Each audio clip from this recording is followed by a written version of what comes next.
અરે રે મારા ઘરનું માણસ મરી ગયું છે. આખા ગામમાં જઈને કહી આવ્યો છે કે આજે બેહણું છે, પણ કોઈ બેહવાય નથી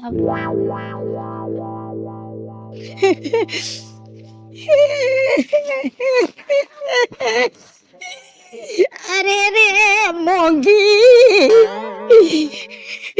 એક હાય રે એક ગામમાં એક કુટુંબમાં પડીને આવ્યું અને મને અદ્વૈત છે એકલી બેલી લઈ ગઈ.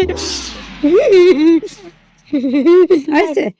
સાની રહી જા મુવા વાહે રોઈ તો ખોટો શરીરનો ખો થાય. કી આ બનાવ કેમ કરતા બહેનો? કાંઈ વાતમાં નહોતું. સવારમાં ઉઠીને માટી ખાણે માટીમાં જાતી હતી, તે વળતા આવતી હતી. એમાં માટીનું ડમ્ફર ભર્યું હતું ને, એમાં માટીના ઢોળા માથે બેઠી. તે જે એક સ્પીડ બ્રેકર આવ્યું ને તો ડફ થઈને મોંઘી હેઠે ને પીસલાઈ ગઈ. અરે અરે બિસાડી મોંઘી પીસલાતા કેટલી વેદના થઈ છે. કુદરત દુશ્મનને આવું ન દેખાડે. રોવો બિચારો નો ધારો થઈ ગયો. તી હું એમ કહું છું તમે મોરા પડો માં થઈ જાહે ભીને વાઈને બધું. તી હું એમ કહું છું કે ભારતીયના ભરેલા બિસાડા ઠઠડીએ કોઈ દી ઠરે નહીં.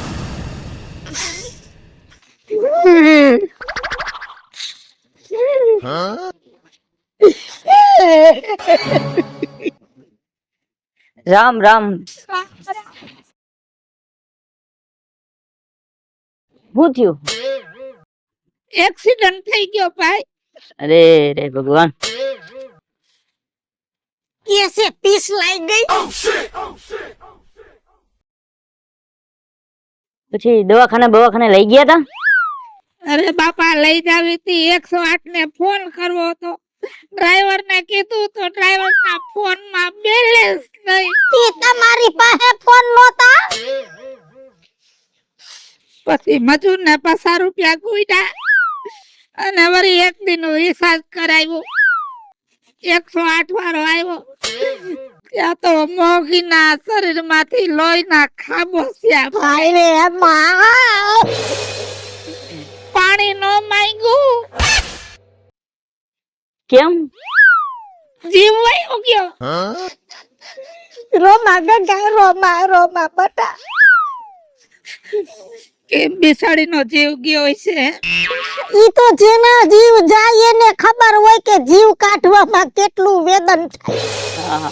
પાછી પડી માથે ઓલા ડમ્પર માંથી ધૂળ ઉડીને આવી તો મોઢું નો દેખાય. મોઢું એનું મોઢું નો દેખાય અને હામે વાળાને કાઈ નો દેખાય. દઈશ ન હું દે હવે કરું હૈસે બધા હારાવાના થઈ જાય. એ રામ ના નામ લ્યો એને આઈ તમને શાંતિ થાય. જય શ્રી કૃષ્ણ રાજુ બાપા.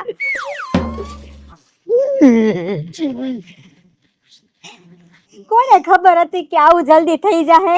આવી તો કોઈને ખબર ન હોય. કોઈને ખબર નહોતી. ડ્રાઈવર ને તો થોડી ખબર નહોતી. 3 કિલોમીટર વાહે રહી ગઈ પડી. સાચી વાત છે. હું તો એમ કહું છું કે ગામમાં બધે સીસીટીવી છે એમ વાહનમાં રાખવા દોય અને ડ્રાઈવરની સામે ડિસ્પ્લે રાખવી દે. ખબર પડે કઈ થવાની. અરે શું વાત કરું ભાઈ. માર્ગ હાંકડો ડમ્ફરિયું પાછું વરે નહીં. 3 કિલોમીટર તો રિવર્સ માં લીધું ડમ્ફરિયું. મોગી માં ને અમારા બેનો સંબંધ માં દીકરી જેવો હતો. એવું મને રાખતા હતા ને કે વાત ન પૂછું. જાન મારી માં ના હોય ને ઈ મારી માં હોય ને ઈ એવું ન રાખે. બટા તને ઉટાક્યો થયો તો તે 3 દી સુધી તારી સેવા કરી. હું ઈ જ કહું રાજુ બાપા. હું શું કહું તમને, તમારા મહેમાન આવવાના હશે તો તમારે રોટલા બનાવવાનું હોય, જે કાઈ જમવાનું બનાવવાનું હોય, તમે કાઈ ઉપાધિ ન કરતા. હું બધું કરી દઈ તમને. હો કેટલું સમજે છે એને ખબર છે કે આ મહેમાન વાળું ઘર છે, અટણ મહેમાન મય હોય એટલે રોટલા કરવા પડે. સાચી વાત છે. આ મોંઘી ભાઈ રાખ્યું છે એવું મારી હારે તો રાખવું તો પડે ને. બધી વાત હાસી બટા, તું રોટલાય ઘડી દે પણ અંદર છે ને કૂતરા બોલે છે કાઈ છે નહીં. અને રોટલા ઘડ તો કેના હાટું ઘડ, ઘરમાં કોઈ મહેમાન.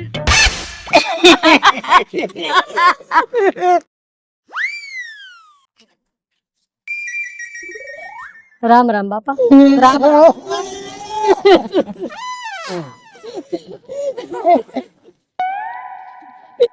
એ રોવામાં વિજયામાં ખોટી બરાડા પાળોમાં. આવું છે રહવું પડે ભાઈ, ખોટું રહવું પડે. હું એ ખોટું રહું છું, ટાણે ટાણાનું કામ ન કરી તો હું કામનું. કુતરાય રોય પડ્યા. એ બરાડા જ પાડે વિજયામાં. દુઃખ લાગે, મોંઘી ભલી હતી આ ગલુડિયાને હાસવતી એ છે. જીવ મરી ગયો તો બધાના જીવ હરખા ને, કૂતરાનો ને મોંઘીનો. એ બપોરે હજી ભેગા થયા તા મને. માધર બેઠો તો ને તે ફૂલવાડીને જાતા તા. તે મેં કીધું લાઈ પૂછું, મેં કીધું કેમના ભાઈગા મારી? તો ખારા દિયા બપોર મને. ઈ કે મફતિયા નથી દેખતો કે ક્યાં જાવ છું ઈ? કેવા ભલા હતા. એમ તો ભલી હતી ભાઈ, દીમાં 3 વાર જાતી. ઈ તો ભલા હતા રાજુ બાપા, પણ આ મહેમાન નથી દેખાતું, નથી તમારા હારા વાળા દેખાતું કોઈ. કેમ કોઈ નથી આવ્યા? નો આવે બટા, કોઈ નો આવે અહીંયા. કેમ નો આવે? અહીંયા ભૂખ ભયડા લઈ ગઈ છે. આવ્યા તા 5 માણસ હારા હતા, ઈ સીધા સમસાને આવ્યા તા. ડોહીને હરગાવીને વયા ગયા. મેં કીધું હાલો ઘરે. રામ રામ. એ નો આવ્યા, એને ખબર છે કે ઘરે જાઉં તો કાવડિયા માંગશે આ ડોહો. સાચી વાત છે બાપા. ગરીબ નું કોઈ નથી ભાઈ. અને કોઈ ન હોય ને એનો ભગવાન હોય, અને તમારું હગુવાલું આવે કે ન આવે, આપણે બધા આડો પાડો ના એક ગામના હાઈડી તો હાસો હગો તો પાડો હી કહેવાય. કાઈ પણ જરૂર પડે તો કેજો. હા ભલે, હવે તમે જાઓ. અને હવે અમારે લાંબુ નથી કરવું, કેમ કે ઘરમાં ખાવા કાંઈ નથી. દાડો કરવો તો પણ છે ને નિરાતે એવું લાગશે તો કરશું. અત્યારે જાઓ બાપા. દાડો ઉભો રહ્યો. અને ભજો રામ રામ. ભલે. રામ રામ રાજુ બાપા. હિંમત રાખજો. ખાવાનું તો થઈ ગયું, મોઢું ધોઈ નાખો બીજું શું. રામે રામ. અને હવે તો હિંમત એની કિંમત.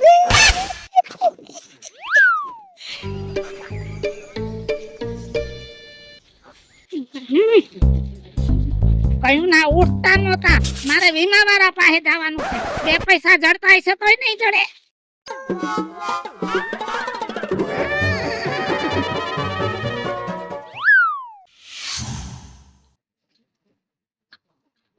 લે આ તો રાતે બેહો લાગે છે.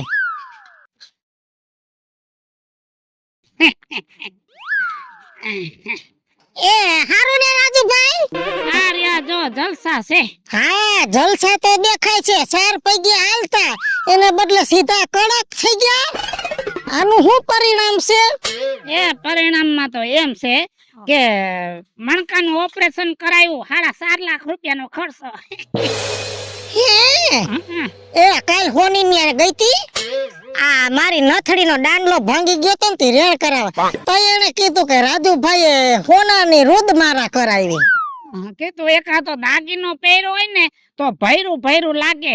80 ને 4. તો તમારે તો જલસા થઈ ગયા. રૂપિયા ક્યાંકથી આવ્યા લાગે છે. એ આ બધી જો મોંઘીની દયા છે. કરમ ખુલે ને એટલે બધું સારું થાય ભાઈ.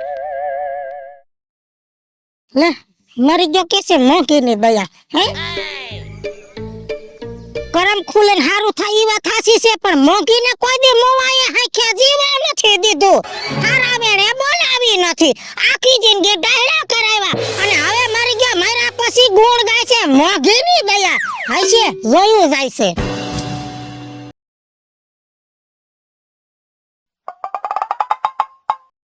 કા રાજુ બાપા? આ હું આ બધું? આ સોનો એક પહેરવાનો તો તમારે આ તો ઠઠારો કરીને બેઠા હું. એમાં એવું છે ને બટા, માણસનું કરમ ખુલે ને ત્યારે કોઈ આડું ન આવે. આમ જો શોરૂમ માંથી લીધી ટીકડી ટીક અને રૂપિયા ગણીને નહીં દેવાના.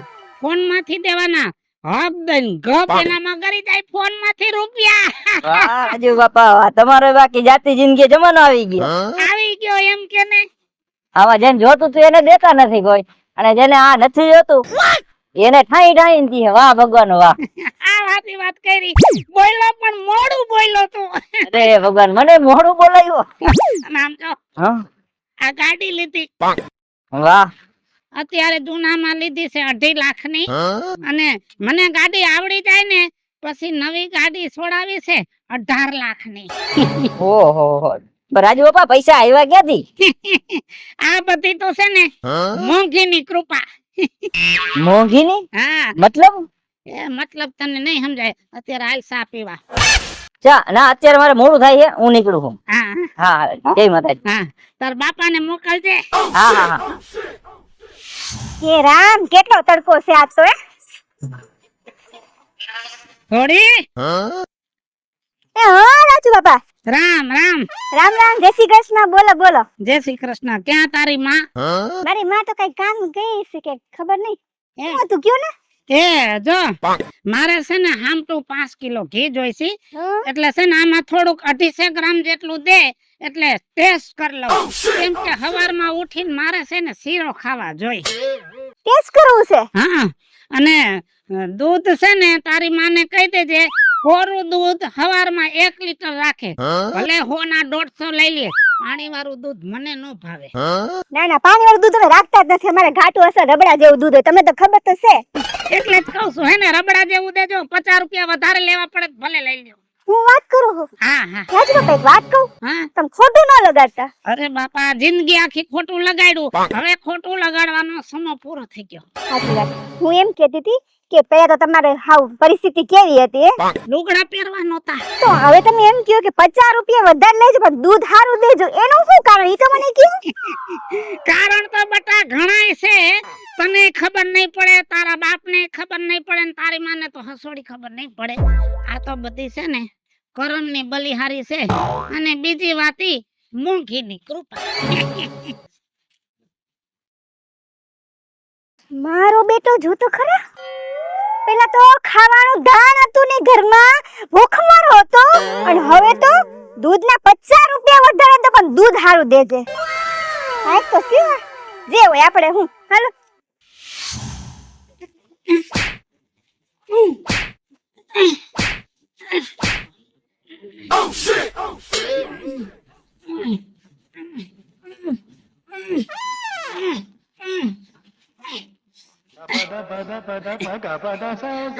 કા રાજુ બાપા હા શું છે આ બધું? બટા કસરત કરું છું હવે આ ઉંમરે કસરત નું રેવા દ્યો, પડીકું વારતા વાર નહીં લાગે. એ મેં જીમ ચાલુ કર્યું છે તે જીમ વાળો એમ કે છે કે થોડાક દી કસરત કરો ને તો તમારું શરીર વરવા માંડે તમારું શરીર નથી વળતું? અત્યારે વળતું નથી બટા મારે બનવું છે બોડી બિલ્ડર ઠીક કાંઈ વાંધો નહીં, બનજો બોડી બિલ્ડર. મને શું બોલાવ્યો છે અહીંયા? હાલ દેખાડો કલર કામ કરસ કે બદલાવી નાખો ધંધો કલર કામ તો કરી, થોડોક જૂનો ધંધો મેલાય. એમ અરે બધું કરી નાખી, કલર કામ કરી, તમારું આખું પેન્ટિંગ બનાવી દે આખે આખું. હા બીજું બીજું તમારે મકાનમાં બીજું કઈ લખાવવું છે? એના હાટુ તો બોલાવ્યો છે શું વાત કરો છો? હાલ દે હાલો હાલો, ક્યાં જવું છે? જો બટા અહીંયા આપણે નામ લખાવવું હોય તો લખાઈ જાય અરે રાજુ બાપા, નામ તો જોઈએ એવું લખાઈ જાય, બીજું બધું તો ઠીક. હા તમે બંગલો 1 નંબર બનાવ્યો, ગામમાં આવો બંગલો કોઈને નથી. જો બટા 8.5 લાખ રૂપિયાનો ખર્ચો કર્યો હે તો રાજુ બાપા કેટલા ખંડ વાળું બનાવ્યું? એ 3 ખંડ વાળું 3 શું વાત કરો છો? અરે બટા અંદર બાથરૂમ બનાવ્યા છે ને ઈ બાથરૂમ તું જો ને તો તારી અક્કલ કામ ન કરે, હુતા હુતા તો નવાય. શું વાત કરો છો? આ પાછળ ટાવર દેખાય હોય પ્રાઇવેટ મેકો લાગે. ઈ ટાવર બીજાનો છે, ઈ આપણો નથી. ટાવર કઈ આપણે નડતો નથી. અત્યારે આ મકાન લીધો, જો પ્લોટ લીધો 15 લાખ નો અને 8.5 લાખ રૂપિયાનો ખર્ચો કર્યો અને હજી ટાઇલ્સ બાકી છે. આ ક્યાંથી નાખશો? આ ટાઇલ ક્યાંથી લઈ આવશો?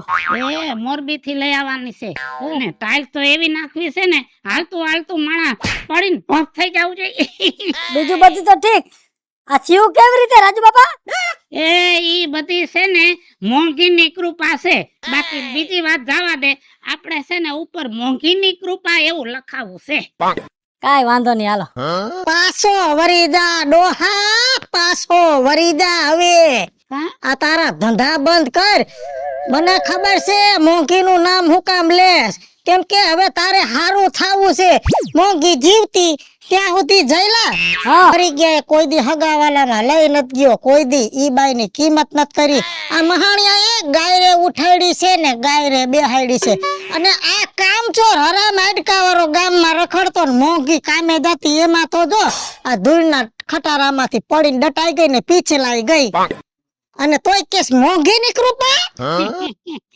મોંઘીની કૃપા હોય તો જ કેતો હોય ને. પણ મોંઘીની કૃપા કઈ રીતે કેસ તું? મારી મોંઘી મયરી કેમ? ખટારામાં હેઠે પડીને પીછલાણી. એમાં જ કૃપા થઈ. આમ જો ખટારા વાળા પાસે લાયસન્સ હતું નહીં, મારા હારામાં બુદ્ધિ જાજી, મને શીખડાવ્યું કેસ કર, બેઠો કો કેસ થઈ ગયું લાકડા જેવું. અને કોઈ વાતે કઈ ભેગું થાય નહીં ઓલા ખટારા વાળા થી. પછી સમાધાન ના રૂપિયા લીધા 5 લાખ. અને પછી મેન મારા હારાએ પાડ્યો ભાગ. કેટલો કેટલો એનો ભાગ કેમ? એના 15 અને મારા 35. એના 15 જ કેમ? બાયડી તો મારી હતી ને. હવે તું જ કે મોંઘીની કૃપા કે બીજા કોઈની? આવો કૃપા કૃપા, મોંઘીની કૃપા. હાલો મિત્રો, હું છું ધનસુખ ભંડેરી ઉર્ફે વીજળી. હાલો મિત્રો, હું છું રાજેન્દ્ર પંચાલ ઉર્ફે રાજ્યો. હાલો મિત્રો, હું છું કાજલ સુબન પુત્રા. હાલો મિત્રો, હું છું જયેશ પટેલ. હાલો મિત્રો, હું છું દીપક સોલંકી. અને મિત્રો, અમારો આ વિડીયો તમને ગમે તો અમારી ચેનલને લાઈક કરો, શેર કરો અને સબસ્ક્રાઇબ કરો.